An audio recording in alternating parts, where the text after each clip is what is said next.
चुका जयराम महतो जब हम लोग जब शुरू में जब आए, सत्ता में भी आए, जब खतिहान की बात करने लगे, झारखंडी भाषा की बात करने लगे, यदि वो आदिवासी होते तो 1871 में जो ट्राइबल ये क्रिमिनल एक्ट है उससे वो बाहर क्यों जाते? और यदि वो आदिवासी होते तो 1938 बिहार ट्राइबल गैजेट में वो ज़रूर होते।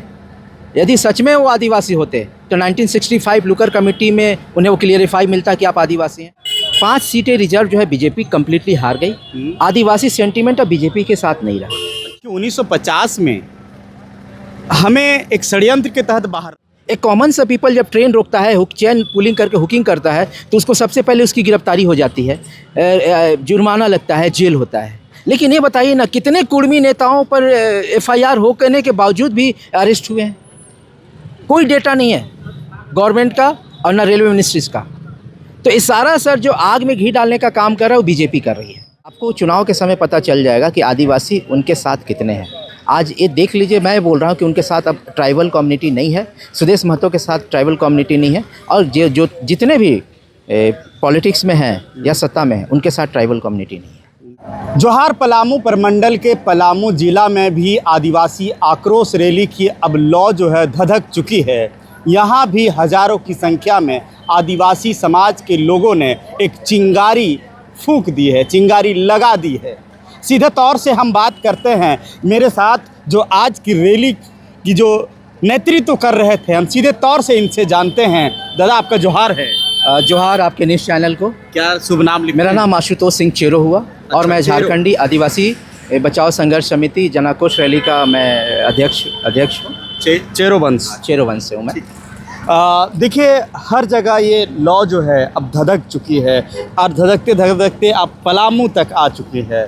क्या कुछ है? देखिए, सबसे पहली बात है कि बात जब आदिवासी समुदायों की आती है और संवैधानिक अधिकारों की छेड़छाड़ की आती है, जंगल ज़मीन से छेड़छाड़ की आती है, तो आदिवासी समाज जो सोया रहता है वो जाग जाता है। पलामू में जो हम लोग 7 जनजाति ट्राइब हैं, ये हम लोगों ने देखा कि हमारे अधिकार की बात हो रही है। कुर्मी महतो जिस तरीके से अपने संवैधानिक तरीके से राष्ट्रीय संपत्ति का क्षति पहुंचाकर आंदोलन करके आदिवासी होने की मांग कर रहे हैं, तो हम सभी आदिवासी बिल्कुल इसको निराधार असंवैधानिक बताते हैं।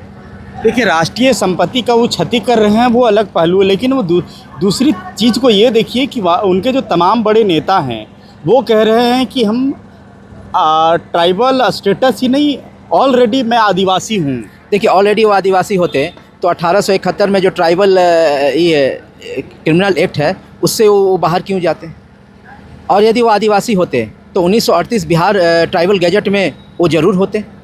यदि सच में वो आदिवासी होते तो 1965 लुकर कमेटी में उन्हें वो क्लियरिफाई मिलता कि आप आदिवासी हैं। यदि वो सच में आदिवासी होते तो 2024 में जो CP चंद्र प्रकाश चौधरी जी ने TRI और जनजातीय मंत्रालय को एक लेटर लिखा था कि क्या सच में कुर्मी आदिवासी हैं, तो TRI और जनजातीय मंत्रालय ने डायरेक्ट स्पष्ट कहा कि नहीं, कुर्मी महतो आदिवासी होने का कोई एविडेंस जनजातीय मंत्रालय के पास नहीं है। तो वो कैसे कहते हैं 1913 का, 1913 का, 1931 का जिक्र कर रहे हैं और ये भी कह रहे हैं कि 1950 में हमें एक षड्यंत्र के तहत बाहर रखा गया। देखिए, उनके साथ षड्यंत्र कौन किया है? 1910 में तो कुर्मी क्षत्रिय महासभा उन लोगों की बनी, और कुर्मी क्षत्रिय महासभा बनी तो 1911 में ही जो ट्राइबल एक्ट था 1871 का, उससे पहले उन्होंने अपना क्लियरिफाई कर लिया था कि हम क्षत्रिय हैं। और तो 1911 में 63 ब्रिटिश हुकूमत ने 63 समुदायों को जनजातीय लिस्ट में, खासकर ट्राइबल क्रिमिनल एक्ट में शामिल किया था। और देखिए, एक बात मैं बता दूं कि आदिवासी होने के लिए किसी की धार्मिक पहचान की तो ज़रूरत नहीं है। आदिवासी बनने के लिए लुकुर कमेटी ने क्लियरफाई किया कि उनके पास 5 मापदंडों का होना ज़रूरी है। भौगोलिक अलगाव होना ज़रूरी है, आदिम लक्षण होना ज़रूरी है, और 3-4 जो है उस प्रकार से मापदंड है। लेकिन मैं ये कहना चाहता हूँ कि वो कह रहे हैं कि हमें 1949 में हमें सूचीबद्ध से बाहर कर दिया गया। उनके पुरखा ने कोई डेटा नहीं है कि उन लोगों ने सूची से जब बाहर हुआ तो उसके लिए लड़ाई लड़ी। दूसरी बात है कि जब बाहर कर दिया गया, आप OBC 1 का रिजर्वेशन तो ले रहे थे, OBC 1 का रिजर्वेशन ले रहे थे। आप ये कहते कि मुझे OBC 1 का रिजर्वेशन नहीं लेना। तो OBC 1 का रिजर्वेशन झारखंड के टाइम में, हाँ, झारखंड बिहार के टाइम था उस समय। हाँ, नहीं, 1950 के दरमियान, हाँ, बिहार था। लेकिन अभी तो आप रिसेंटली आप डिमांड कर रहे हैं कि हमें सूचीबद्ध किया जाए ट्राइबल कम्युनिटी में, सूची में। उनका सारा आधार निराधार है। मैं तो बोल रहा हूँ 19 इसके पीछे का क्या है, रीजन क्या है? देखिए उसके पीछे का रीज़न देखिए, कैसे देख रहे हैं? मैं एकदम फोटो फ्रेम की तरह स्पष्ट कर दे रहा हूँ। अभी 2024 में इलेक्शन हुआ लोकसभा का, हाँ। 5 सीटें रिजर्व जो है बीजेपी कम्प्लीटली हार गई। आदिवासी सेंटीमेंट अब बीजेपी के साथ नहीं रहा। अब आप देख लीजिए कि आदिवासी बीजेपी अब ये देख रही है कि अब हम झारखंड में कैसे हम वापसी सत्ता में करें, क्योंकि आदिवासी तो उनके साथ नहीं है। आदिवासी हेमंत जी के साथ हैं, यूपीए के गठबंधन के अलायंस के साथ। बीजेपी झारखंड में वापस करे, हाँ। इससे कुर्मी का जो डिमांड है उसका तुलना उससे क्या संपर्क? आपको एकदम डायरेक्टली मैं बता दे रहा हूँ। अभी 20 तारीख को जो रेल टेका डहर चेका हुआ ना, उसमें मायदे में कुर्मी महतो पर FIR हुई होगी। हाँ। एक भी कुर्मी महतो नेता पे गिरफ्तारी हुई है? एक कॉमन सा पीपल जब ट्रेन रोकता है, चेन पुलिंग करके हुकिंग करता है, तो उसको सबसे पहले उसकी गिरफ्तारी हो जाती है, जुर्माना लगता है, जेल होता है। लेकिन ये बताइए ना, कितने कुर्मी नेताओं पर FIR हो करने के बावजूद भी अरेस्ट हुए हैं? कोई डेटा नहीं है गवर्नमेंट का और ना रेलवे मिनिस्ट्रीज का। तो इस सारा सर जो आग में घी डालने का काम कर रहा है वो बीजेपी कर रही है। मतलब कुर्मी को जो लड़वाने का काम कर रहा है वो बीजेपी हाँ, का षड्यंत्र। और सुदेश महतो और जयराम महतो को ये बिल्कुल ही राजनीतिक तौर पे उन्हें सत्ता में लाने के लिए किया जा रहा है, क्योंकि उनको लेकिन वो कह रहे हैं 75 सालों से मांग कर रहे हैं। 75 सालों से मांग कर रहे हैं, लेकिन आप 75 नहीं, सुनिए मेरी बात को, 75 सालों से मांग कर रहे हैं कुर्मी महतो का लेकिन हम तो वही बोलना चाह रहे हैं कि आप OBC 1 का 75 सालों में आपने जो ये लिया है, पहले आप जो जितने भी आपके समाज के प्रशासनिक पदाधिकारी बने या इवन के जो भी पदाधिकारी, आप रिजाइन करके आप मांग करते ना कि हमको नहीं लेना है OBC 1 का रिजर्वेशन, आप हमको ST सूची में शामिल करिए। ऐसा तो कुछ नहीं है। देखिए अभी वर्तमान रिसेंटली जो घटनाएं घट रही है और आदिवासी और कुर्मी महतो में जो पहले हमारे भाईचारगी थी वो टोटली रूप से ख़त्म हो चुका है, और ये सिर्फ राजनीतिक प्रोपगेंडा है। राजनीतिक प्रोपगेंडा एकदम 100% राजनीतिक प्रोपगेंडा है। इस बात को आपको मानना पड़ेगा और आगे चल के आप देख लीजिएगा।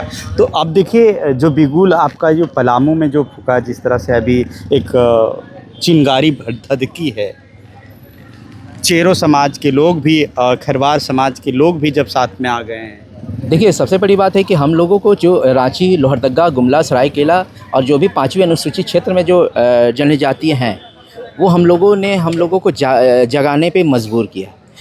और हम लोग को एक बात और स्पष्ट तरीके से हम लोग को, खासकर जो पलामू में जो ट्राइब है, हम लोगों ने जाना कि जब उधर के आदिवासी अपने हक अधिकार की बात कर रहे हैं तो हम भी तो ट्राइब हैं, और हम 33 जाति में इंक्लूड ट्राइब हैं, तो हम लोगों को भी मांग करनी चाहिए और इनका विरोध करना चाहिए। इसी कारण से आज हम सभी पलामू परमंडल के लोग जो हैं, खासकर 7 जनजाति, उरांव, चेरो, उरांव, मुंडा, खरवार, परैया, ब्रिजिया और हो, हम लोगों ने मिलकर रिसेंटली 3 दिन का मेहनत था। 3 दिन में हमको लगता है आज 5000 भीड़ थी। यदि हम सभी और मेहनत करते तो इसका नज़ारा ही कुछ और होता।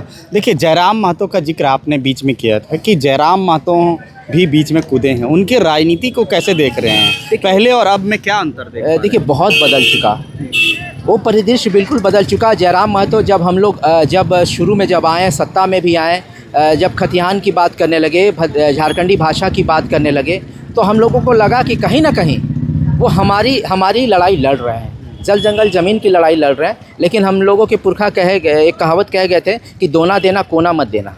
हम लोगों ने उनको दोना दिया और कोना दिया, हर्ष रहे हुआ कि अब वो हमारे अधिकार को ही लूटने के लिए इस सारा प्रोपगेंडा में वो शामिल है। अच्छा, जो भाषा आंदोलन 1932 खतियान, ना जाने 2-3 और क्या क्या चीज़ आंदोलन था, वो क्या जयराम का अभी कहाँ देख पा रहे हैं? देखिए जयराम महतो का जो भाषा था, खतियान की जो लड़ाई थी, देखिए मैं सिरे से नहीं नकार सकता हूँ, हम आदिवासी की वो झारखंडी नहीं है, यहाँ का मूल रैयतदार नहीं है। जयराम महतो जी और जो भी कुर्मी महतो समाज के लोग हैं, यहाँ के झारखंडी हैं और रैयतदार हैं। लेकिन वो जो लड़ाई लड़ रहे हैं अभी, उनकी लड़ाई बिल्कुल असंवैधानिक है।